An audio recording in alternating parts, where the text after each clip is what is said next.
The first story I'm looking at is already very promising, or at least better than I thought, whatever the first story today would be. And it's the House passed a resolution Thursday to end U.S. military support for the Saudi led war in Yemen, sending it to President Trump's desk and likely forcing him to issue the second veto of his presidency. The resolution passed 247 to 175. I have never studied medicine, Splendora. With 16 Republicans siding with Democrats, one Republican, Representative Justin Amash, voted present. Thursday's vote was the first time since the War Powers Act was passed in 1973 that both chambers and Congress passed a resolution using that law, and was the culmination of a years long effort propelled in recent months by lawmakers' fury at Saudi Arabia over the killing of US based journalist Jamal Khashoggi. And again, to this day, I will never understand how that one journalist dying was enough to get all these people who just sat with their mouths closed for years as Obama and Trump both bombed loads and loads of civilians. Just how that one person's death made all of them suddenly switch over and go, "Oh my God, we have to stop this humanitarian crisis," is still shocking. Like, I can't believe it. Every time I try to think of that, it defies all logic. The resolution, which will require Trump to withdraw U.S. military forces in or affecting Yemen unless they are fighting Al Qaeda, which, to my knowledge, has never been stationed there, gained considerable momentum after Khashoggi's killing last year in the Saudi led consulate in Istanbul. Representative Ro Khanna, the measure's chief House sponsor, said his motivation for the bill was very simple. "I don't want to see 14 million Yemenis starve to death," he said. Khanna told reporters after the vote he continues to hold out hope Trump will sign the measure, given some of his top allies, such as Mark Meadows, were among the Republicans who supported it. Supporters will send a bipartisan letter to Trump asking to talk to him about the issue, Khanna added. The White House has threatened to veto the resolution, saying in a statement that it raises serious constitutional concerns. Now, that's a lie. Like, think of all the people forget Trump, okay? Think of all the different advisors around him that, like, we know are stupid. Like, for example, Kellyanne, or when he was still there, Bannon. Like, do you really think any of those people in there whatsoever have sat up and gone, "Let me study the Constitution and let me look and see if we can find out whether or not this Congress deciding to pull out of a war is a get." Man, it's not a coincidence that the people who are saying it's unconstitutional are the same ones who want to have the power to go to any banana war without opposition whatsoever. Marco says just withdraw, not completely get out. Um, I don't know. It from what I saw before it was get out. Let me look at it again. Yeah, it says to end U.S. military support for the Saudi-led war in Yemen. So what that means is that the war won't end, but our involvement would if this passes. I hope everyone who cares about the people of Yemen understand that the legislation in the past did not remotely benefit them. Indeed, it will work in their detriment. Warmonger of State Mike Pompeo told the House Foreign Affairs Committee last week. Do I buy it? Like, anytime I see that there's still I don't know. We'll find out. I'd rather it pass than not pass. I'll put it that way. Okay, I've not seen the evidence we have, but we've heard basically taking Turkey's sword. Saudi Arabia is capable of it for sure, but I also know Turkey is capable of framing them. I want out of all these wars. Yeah, so do I. And it's like I said, I keep trying to explain to people that, when you try so hard to find the decent or good part about a lot of these politicians. So I'll give Republicans credit if they're anti-war in the couple of instances where they are. Not as a party, but like its individual members. And I still get told I'm a Democrat, or that I supposedly make this other party look so great. But then if I crap on the other party, you can't win. We've been over this a million times. You get the point that you literally are just having to fight off both sides that want to smear you so they can feel better about blindly licking the boot of whatever team they're on. Because, like I said before, I can think of plenty of different things I don't like about any politician I'm a fan of.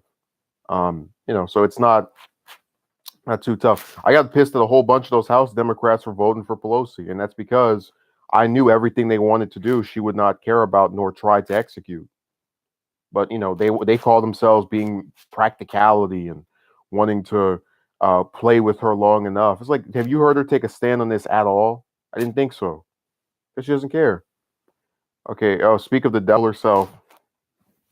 Speaker Nancy Pelosi, or I'd like to call her Nasty Baloney, announced Thursday that the House will file a lawsuit to block President Trump's national emergency declaration to build a wall along the southern border. I shouldn't have clicked on this story. I already told you this is my least favorite topic. The move marks the latest effort by House Democrats to push back against Trump's use of federal money to construct a wall after lawmakers denied him those funds. The president's, let me do it in her voice. The president's actions clearly violate the appropriations clause by stealing from appropriated funds, an action that was not authorized by constitutional or statutory authority. And that didn't sound like her. I gave up on that. Pelosi said in a statement, Congress, as Article 1, the first branch, are equal to the other branches, must reassert its exclusive responsibilities reserved by the text of the Constitution and protect our system of checks and balances. Anyways, blah, blah, blah, blah, blah. They're going to go and try to sue him. Whether it works or not, I don't think so. It's stupid. I don't know what this link is, Splendor. I hope I don't click it and then I get sent to what's that one nasty website? It's someone like all the old guys and each other. I hope it doesn't link to that.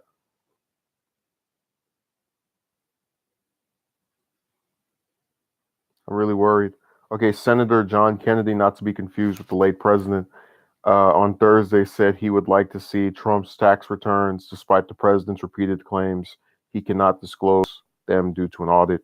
I think he has, if you take the president at his word, a legitimate reason for not turning them over, he says in the middle of an audit, and his CPAs say they don't turn them over. Kennedy said in an appearance on CNN. I don't know how this is relevant, I guess. Because it's like, okay, he's saying he wants to see it or that he would be interested, but do you expect him to vote for, to support auditing Trump? No, because he doesn't want to lose any of his voters. And what state is this? Louisiana, who, voted him in the White House. Just this whole thing of they're not going to risk destroying themselves for something like that. Even if they do think that something in his tax returns is criminal or there's some violation or fraud. So it's a stupid story that probably didn't deserve an article, but they report all kinds of stuff. I guess I'd rather see that report than just them talking about the same two things over and over. And where's that other clown that announced today? The one that was in the House, the one that voted that only time I ever liked him was when he ran against Pelosi for speaker and got destroyed because all the Democrats, act like she's Jesus Christ or something, the Lord and Savior Pelosi. Okay, Representative Tim Ryan announced Thursday that he's running for president in an appearance on ABC's The View. Ryan spoke about how plant closures in Ohio shaped his life and said it was time for the federal government to do something. I am going to run for president of the United States, he said. The televised announcement came just minutes after Ryan's campaign website went live and touted Ryan's working class roots. That's really coordinated. They're like, yeah, well, you're on this show, announce it. As a congressman from Youngstown, Ohio, for almost 20 years, I've watched the American dream slip through the fingers of many Americans, Ryan says on the website. That's why I'm running for president. It's time to do something. I would love for him to tell us what he plans on doing. Pop probably shaped his life more. He was up there going, he had to be smoking something to think he's actually going to win this primary. Ryan will officially kick off his campaign with a rally in Youngstown on Saturday, according to a Ryan spokesman. Ryan, who has served in Congress since 2003, began considering a 2020 bid in 2018 as he traveled across the country, stumping for Democrats running for office and indirectly testing the waters on a presidential bid. By the way, someone shared a really interesting theory with me where they said that there's about 5 or 6 people who actually have a chance. So it's Bernie, Biden, O'Rourke, Harris, and maybe Warren, and then all the other ones are running so that they can get higher name recognition, and then do it later on. So they go into this and they tell you, oh, I see a chance, it's going to eventually change. They're not talking about it changing by March now and March of next year. They're talking about 4 years from now when half the people on that list, are already either um, completely done with politics, like Harris probably will be, or just not even like have made it or whatever. So it's an interesting theory because you have to ask yourself, are all these people really that delusional to where they all look in the mirror and go, I can win this if I just try? Like seriously, if I was in any field with 18, 19 people in there already before I got in there, unless I was the front runner, I would not jump in. Just there's too many. It's really crowded. Again, if it's major candidates, not like little fringe people. Because like when we did our Senate race over here last year, it was, I believe, 33 people running for senator. It was a huge list of names. It was crazy. So, that's just my opinion. Representative Tim, what is this guy's name? I always forget his first name, Swalwell. Okay, Representative Eric Swalwell, Democrat of California, on Wednesday shared a death threat he received over his gun control advocacy. I'm not afraid of this guy, Swalwell, an outspoken advocate for gun reform, said in a tweet accompanied by audio of the voicemail, I'm not afraid of the National Rifle Association. I'm not afraid, no fear. The tweet, which is pinned to the top of Swalwell's Twitter page, includes audio of an unidentified caller going on a profanity-laced rant about Democrats' efforts to pass legislation tightening rules on gun ownership. Eric Swalwell, he's a little dirty for you. Here's a little dirty for you. Poop, poop, poop, pop, pop, pop. 30-round clip. You're all gonna drop, the unidentified man says. I don't give a anymore, you mother. Think you got some new young mother going to take over and the Constitution? You. I don't know why they can't just write it. Matter of fact, let me see if I can play it. Let me go over to his Twitter page. Since it's at the top of the list. They really put the little stuff removed or whatever. Let's see if we can.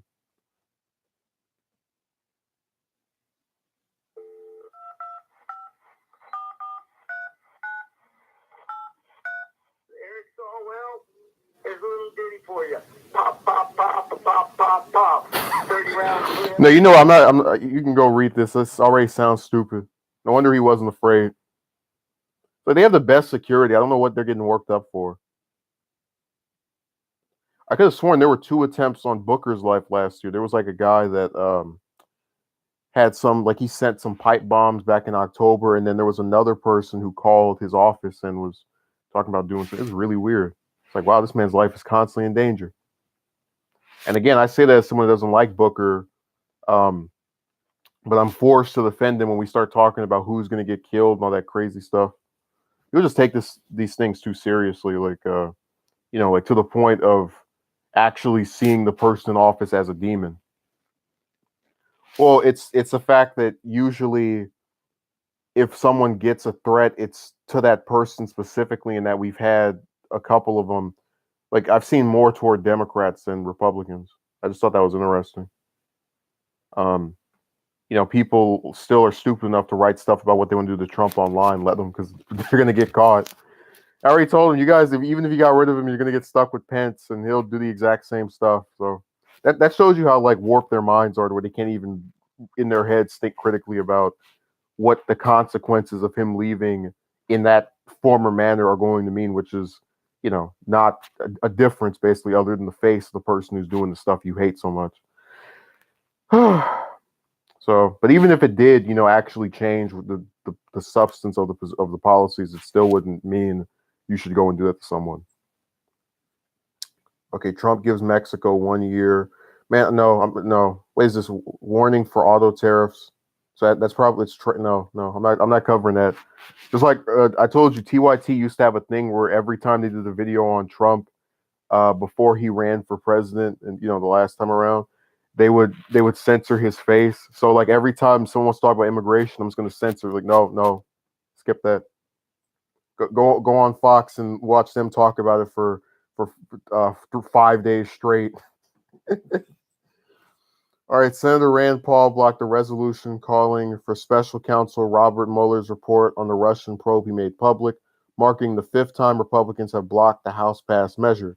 Senator Mark Warner, the vice chairman of the Senate Intelligence Committee, asked for unanimous consent on Thursday to pass the resolution, which cleared the House in a 420 to 0 vote earlier this year. What we're talking about is basic transparency.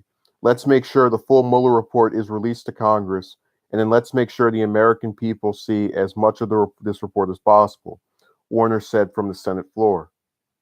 He added that to warn future campaigns and candidates about potential election interference, we need to fully understand what the Russians were trying to do. Under Senate rules, any one senator can request that any bill or resolution be passed. But because it requires the sign-off of every senator, any one senator can also block their request. Wow, that's a really broken system.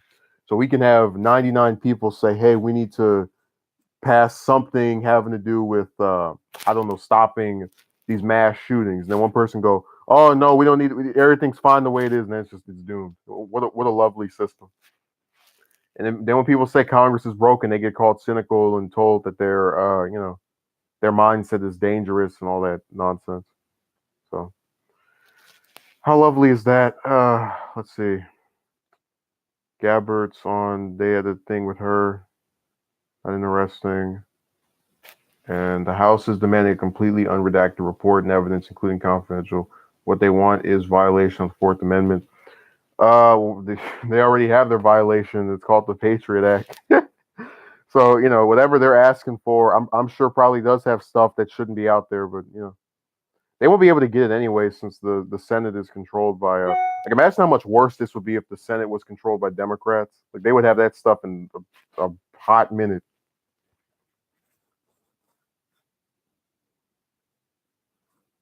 And I just keep thinking about how there were so many seats that could have flipped during that last midterm, and they just kept failing to get. Like, remember the one in Tennessee with that former governor? I forgot what his name was that ran against that woman, and how at the start of the cycle he kept smacking her up in all the polls, and then toward the end when he started talking about how he would back Kavanaugh and all this other stuff that pissed off, I guess, liberal voters, then he literally lost every single county except for like 3 of them. Oh my God. The two parties are garbage. Sometimes I wish we had 2 decent parties.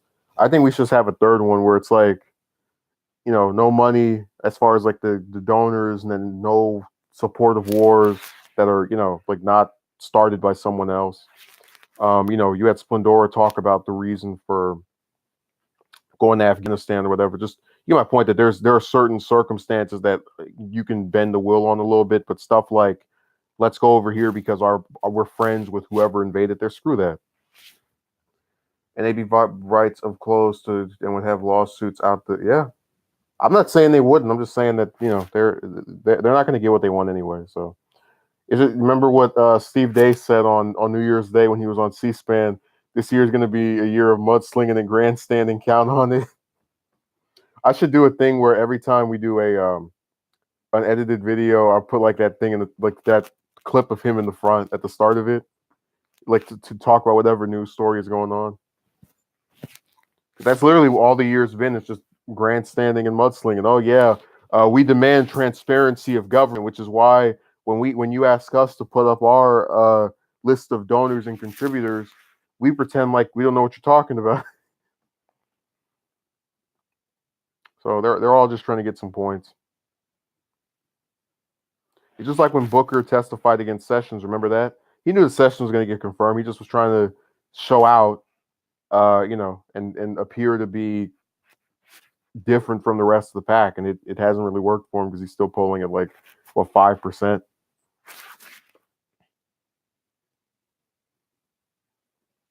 So it's really amusing. Look on another website. I'm going Reuters. So some of these stories are just so generic. Bezos to keep Amazon voting power after divorce. No one cares about that. Why would he have lost it? It's his company. God, that's the one thing that everybody hates about divorces. They take half your stuff, no matter how long you were married or how you feel about it. Gotta get those prenuptial agreements. Envoy says a low news day. Yeah, all they do is talk about the same like three things over and over: immigration, Russia, and then the election. That's it. At least we're not hearing about the hoe anymore. So I guess that's better. I'd rather have the election than the hoe. At least during the election, there's a slight chance of talking about something that actually is important. Splendora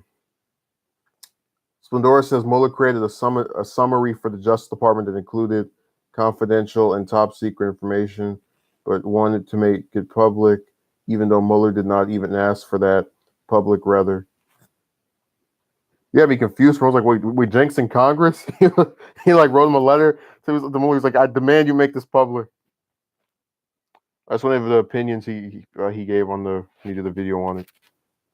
Let's see. Envoy says immigration, Russia, Trump. LOL. That's it. Immigration's was a hot topic. Oh yeah, I knew you were. I realized that's Splendora. I just was saying that's what I thought initially. Oh, let's hear from our very quiet FBI director. Imagine if Hoover was this quiet, like J. Edgar. Imagine he was just never said anything at all, like Ray has. Because you never hear about the FBI director ever. He was confirmed. I think I saw him testify before Congress one time, and that was it. While they're having an investigation headed by someone who used to be in his position. It's amusing. FBI Director Christopher Wray on Thursday defended the Trump administration's decision to abandon plans to relocate the Bureau's crumbling and outdated headquarters to Virginia or Maryland, saying he prefers to build a new state-of-the-art facility at its current location in downtown Washington, D.C. It's the FBI's view that the best balance of equities for the men and women of the FBI is to be here downtown, ideally in our current location, Ray said in testimony during a U.S. House of Representatives appropriations hearing. Building a new building in that location, I like that. Building a new building gives us both the ability to have a level 5 security facility to significantly grow the number of people we can have here, but also make sure our folks are within close proximity to the hundreds and hundreds of meetings that they have with their partners every day, all within about a mile and a half of our current location. It's the FBI's view. Like they had them all sit down and just vote on what they're going to do. No, it's just one guy saying something and then pretending the whole agency backs him. So I don't buy that. It is nice to hear from him because, again, you have all these different people in these top positions you never hear from at all.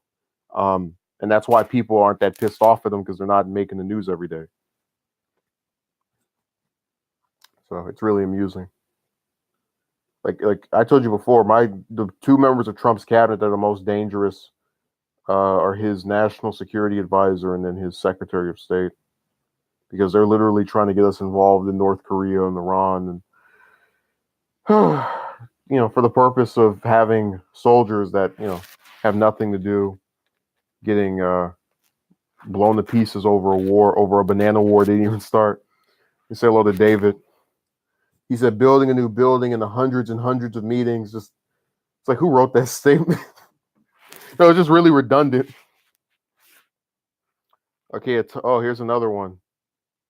Finally, something with Mexico doesn't involve immigration at last. I never thought I'd see the day. A top Mexican trade official said on Thursday that the trade agreement between Mexico, Canada, and the United States was firm on the car industry and not under threat. Jesus Said, the Mexican Undersecretary for North America, was asked about the status of the trade pact shortly after President Trump threatened tariffs on cars coming into the United States from Mexico. If border problems with immigration and drugs were not addressed. So look, that's what I'm saying. I hate this topic. We go in here, he's talking about trade, and then we find out it's in response to Trump talking about immigration. Like, oh my God, every time I can't get away from it. Just can't escape it. I'm glad the article is really short, and that was pretty much it. So, God, I try to ban that topic, and it finds a way to just it's like a symbiote that just infects and crawls and spreads over the rest of the other issues that are going on.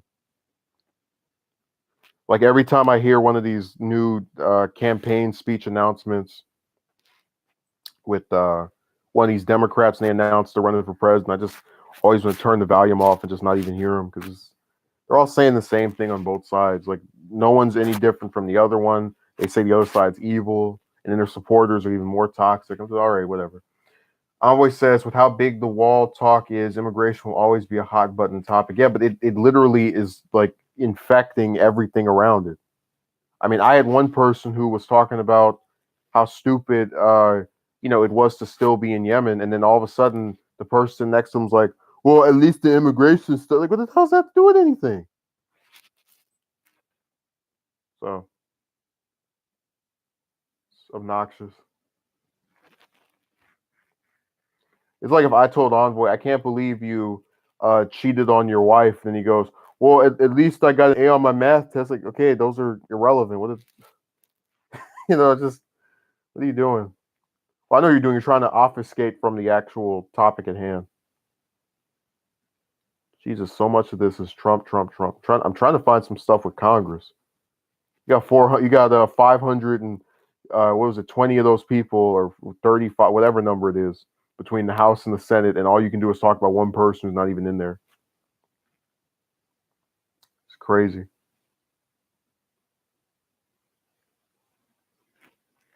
I'm getting to the point where if I was in Trump position, I put a hold on all InTorque for 20 years and deal with. Can't call it if it applies to everyone. Yeah. Like I said, I really, if I was Pelosi, he would have had the wall by now because that shutdown accomplished nothing, and I'm pretty sure he would have consented to end a progressive idea. At least one of them could have started during that. How are these so-called humans talk when they invade every part of the world? Isn't it ironic that the same country that is literally occupying 150 different other places is complaining about foreign invaders? Yeah, it is perfect irony. Envoy says, "Don't worry, maybe next week a sex scandal or accusation will be sprinkled in there. To spice the news up." Yeah, we got over Northam really quickly. You notice that the governor from Virginia, that story was there for about maybe 2 or 3 weeks, and he is still in office. And then his lieutenant governor got accused of touching women, and apparently more people believe the lieutenant governor should resign over accusations versus the proof of their governor having these, these those. If you remember those pictures in his thing, it's just amazing.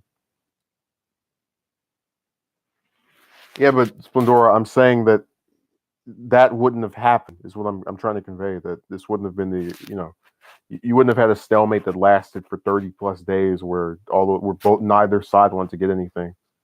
It's like he can only ask for it once.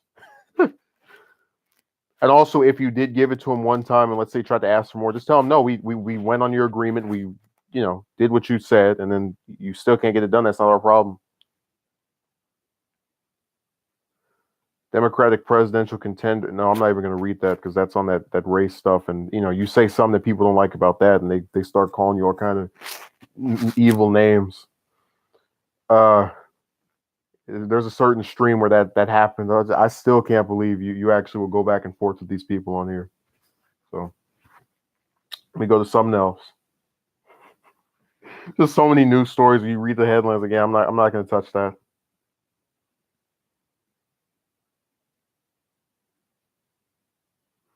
I was having this phone call with this one person, and I was telling them about how there was when I think Envoy will probably remember this when I asked VVS for that one clip from his video. I don't think it's going to be used in the way that he thinks it will. It won't be to like insult or mock him or anything, but it's going to be part of a larger, not long necessarily, but a larger thing of just a video where you dismiss all the different, kind of like a parody of a little bit of this whole chick thing. Because I'm just tired of talking about this issue. Like outside of YouTube, I have a person who tries to ask me about it, and I said, look, you have your position on it, I have my position on it. Let's go to something else. Because I don't understand why it's hard for this person to accept my position when I've accepted theirs. They think they're still worth talking to. I told them go ahead, but don't get upset that someone else says I'm good. I've I've had my fill. Um, so I think he'll like it. I think Envoy will like it. I think if any of the other people here are, people who've seen that kind of stuff, they'll enjoy it. Who knows? We'll find out. I think that's pretty much it. We've kind of covered all the news. There's some other stuff that'll get written down and will probably come out in the next couple of hours. Let's see. Splendora says it seems like it targets the Middle East because many try to immigrate from nations there with very poor to zero documentation. That makes it hard to screen people. Other Muslim countries with better documentation were not targeted. Yeah, I'm not disagreeing with that. I'm just trying to find this story. Oh, here's one that came out right as we've been streaming. It's on the Hill. House Judiciary Chairman Gerald Nadler, who actually had one person mock him by saying that if you look at his picture, it looks like he's wearing lipstick because of it just the way his lips were really red. It was just funny because it's like I just thought it was that one picture, and then there was a whole bunch of them. Called on Attorney General William Barr to release publicly any summaries prepared by Special Counsel Robert Mueller, as well as correspondence between the Justice Department and Mueller's office related to his final report. I just realized now I'm a hypocrite because I mentioned that, like, what that guy said about how he looked, and I told Splendora to stop talking about AOC's appearance because if she asked him on the date, he would probably smile and go, "Oh yeah, Alexandria, yeah." So I'm now on both sides of the issue. I'm gonna have to send Nadler an apology letter.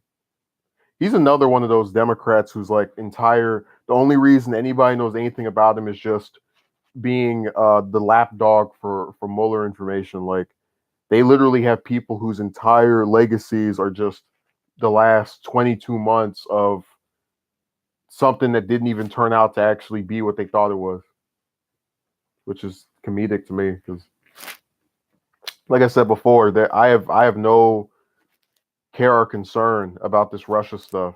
The U.S. has tried to hack and mess with other people's elections, so if someone tried to do it to us, have at it. Now, that doesn't mean you don't correct it or try to address it or anything, but don't try to pin it on this one presidential candidate you don't like, and then get upset. Be a hypocrite. It's okay. And Splendora, you would love to stick your tongue between those teeth. So that'd be funny if that ended up happening. Like, hey, let me send Splendora a ticket to New York District 14. he can try to have his way. Now, this story right here is really weird. It got published today, but it apparently isn't new. I mentioned former Senator Mike Gravel, who's this 88-year-old senator that served, I think, 30 years ago, and his whole strategy is to run and not win, but to get his ideas out during the debates, which I like the concept of. And I thought it was really interesting that he himself wasn't the one who organized his entry into the race. It was a group of supporters of his positions. But they're reporting it kind of weird on the Hill. They're saying he announced this week, but his scheduled announcement was the 8th or later on this month, basically in a couple of days. But that's why it's weird that they put this story out today, but they're saying that he announced a few days ago by filing his paperwork. So it's really strange.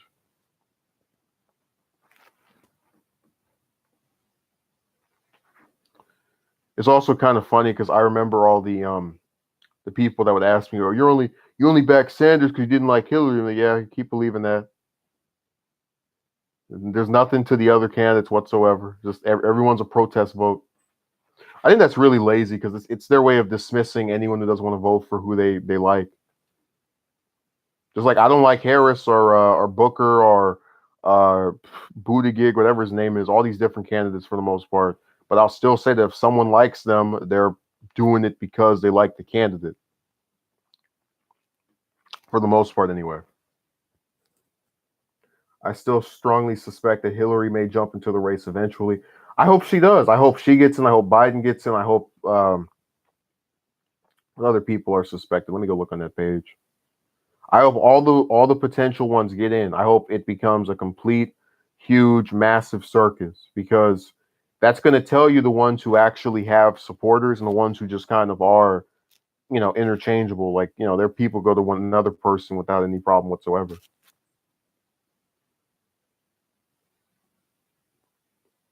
So like I said before, one of the things that made Trump win was the fact that he was in some huge field where the people that didn't like him all split their vote between like 10 or 11 different people. And then by the time it was only him and a few other people, it was too late because they were still doing that crap of, vote for Cruz in Texas, vote for Rubio in Florida. Oh yeah, Gore would still be, at least the climate change stuff. I entirely believe him on. He's talked too much about that for too long, and that's kind of the point I was trying to make. That with a lot of these candidates, if I suspect they're full of crap, it's because they're talking about stuff that prior to that last presidential election they never discussed whatsoever, and it's just them being savvy rather. So if I see someone who's talking about the same thing for 20 or 30 years, I'm a lot more likely to believe them. I hate the supporters of them that go, oh, he changed his mind, he evolved. I'm like, yeah, he evolved right before running for president, right before trying to court voters. Yeah, I believe that he's genuinely flipped his wig. Yeah, I buy that. So it's comedic. I'm pretty sure Gore already said he wasn't going to run. Though, let me look. He was AOC before there was an AOC. That actually isn't that bad of a comparison. Even though I'd argue that, like, as far as young Democrat that gets in office, actually is kind of seen as a big deal because that was actually Al Gore's story. He was considered a presidential candidate before he was even in his 40s. So he's that's not entirely a horrible comparison to make. And Splendora just doesn't like anybody. So okay, Envoy says they flip flop their policies and agendas to get them votes, but I don't know what baby you're talking about. I mean, I'm flattered if you would refer to me in such a endearing manner, but we don't know each other that way. So yeah, that comparison was kind of it had a little bit some wings to it. Let's put it that way. Even though Splendora doesn't like any of these candidates other than Trump, and maybe who's the other one that Splendora likes? We'll have to ask him and probe his mind or something. No, but it's funny that you bring that up because I was talking to this person about the fact that you can literally look at some of these people, like Booker, right? He goes, "Oh, I'm for Medicare for all," and he does an interview and he starts talking about the more incremental way to do it. Like, that's a flip flop, and they go, "Oh no, that's just him trying to explain it specifically." No, there's a specific way to do this that's been outlined by the people who crafted the bill. It's just him not remembering and giving lip service to something he's not serious about. I was going to his quotes about the world ending, though. I think he said by 2015. Splendora probably wouldn't mind Oprah as a president. LOL. Oh yeah, he likes his celebrities. I have to put out a rap album before Splendora would like me to run for that. You have to get have your stuff go platinum, and then he'll back you. He'll call himself being on the winning team. That'd be funny if he was someone's campaign manager, and then like the entire time the candidate is giving speeches, he's just roasting the candidate. He's like, I told him not to wear that stupid tie, and I told him to stop talking about that dumb climate change issue. And I told him, oh my god, he would just completely eviscerate his own person. You remember Splendora? He tried to get the rules changed to run Arnold, but he was unsuccessful.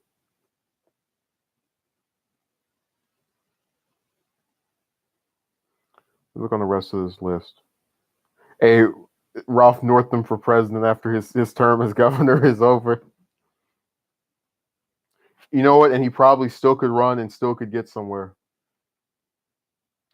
Yeah, Envoy, that was the craziest thing in the world, being a little boy and having that as your governor. When did he get in office? Let me see how old I was. That was the early 2000s, so I was hold on a second. Okay, 2003, so I was 5. I did not know that. I was just thinking about the move demolitions, man. Yeah, he tried to. He was part of an effort to get the clause of the Constitution that talked about natural born citizens only being able to run out of there, and it didn't work. So he just kind of said, "All right, well, screw the political stuff. I'll just go on with my acting and whatnot."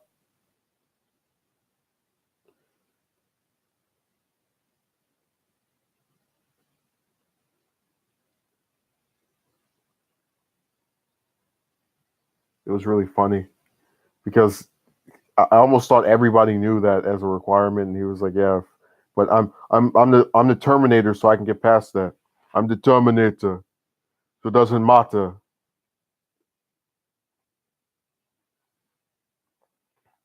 Apparently, it did. It stopped him dead in his tracks.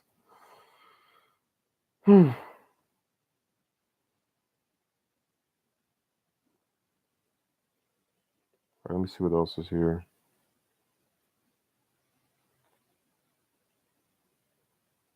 I came here to look for that list. That's right, I forgot. Tom Robinson for Prime Minister of the UK. Tommy Robinson. I don't even know who that is. So that's the thing. When I don't know who someone is, I have no problem admitting it. Like, it's like people don't get that kind of confidence of just, if you don't know something, say you don't know it and then try to learn it. I'd rather that than people, pretend as if they are aware of something, and then, when you question about it, they go, "Oh, ugh." All right." So the other people on here are De Blasio, who is meh. Mr. Sexual Harassment Accusation Biden, who, like I told you before, I'm consistent, so I don't buy that. But he'll get in. There is no way in hell I'm not going to get into a presidential race and I'm polling at the top or in second place in almost every state. Yeah, he's getting in. They could have 100 women come out; it wouldn't make a difference. Bennett, the senator from Colorado, the one that people only know because he gave that speech, crapping all over Cruz, that wonderful speech, that terrific address, that historic series of remarks, rather.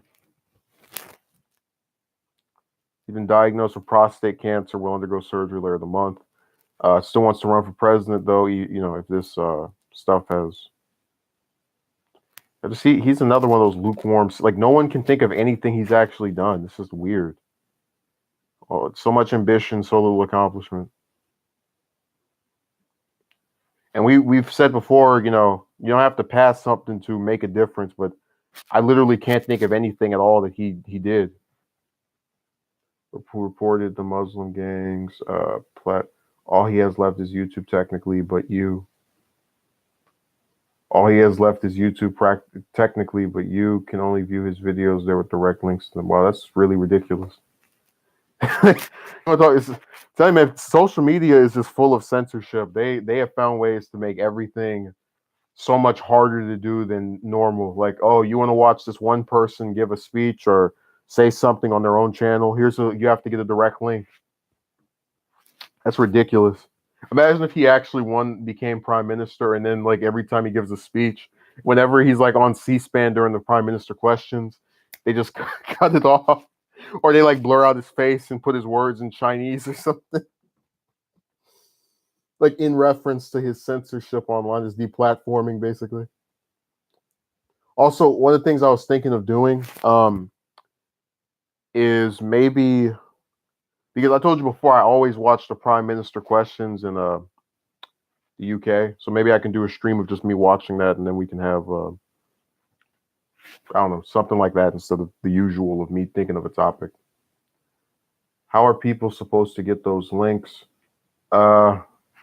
Maybe he'll email them to him. I have no idea. I'm just saying that it seems ridiculous that they've really gone that far in terms of trying to censor this guy. It's crazy. But look, thank you for showing up. I appreciate it. We didn't have as much news today. There's going to be some other stuff that comes out later on after I get off. Yeah, it makes having a YouTube account really pointless. I get it. I appreciate it. These stories, I try to have a position on them that you might not hear from CNN or the other networks. Um, so I am very thankful to those who have shown up, and even more to those who have left comments. So I appreciate it. I'll see if we can do it tomorrow. Have a good day.